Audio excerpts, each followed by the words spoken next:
daawada dhismo casri ah oo shirkadda Ifcom ka hirgelisay xaafadda Maxamed Mooge.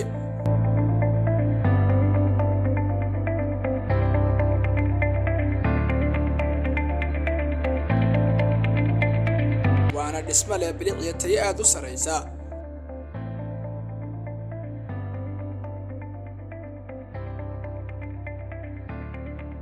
uga faa'iidayso dhulkaaga sidan oo kale waa hal jago oo cabirkeedu dhan yahay 24 iyo 24 oo laga dhisay 7 guri oo ka kooban 2 qaybood. qaybta hore waa 2 guri oo ka kooban 3 qol, 2 suuli, kitchen iyo 1 gaadhigal. qaybta labaad waxa uu ka kooban yahay 5 guri oo ka kooban 3 qol, 2 suuli iyo kitchen.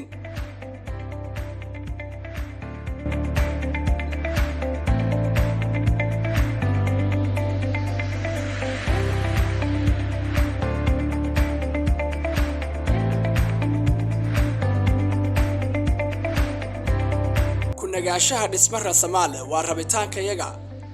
sirta haddaba la isku raacay waa shirkadda Ifcom ugu soo hagaag ammaano iyo dhismayaal rasamaal.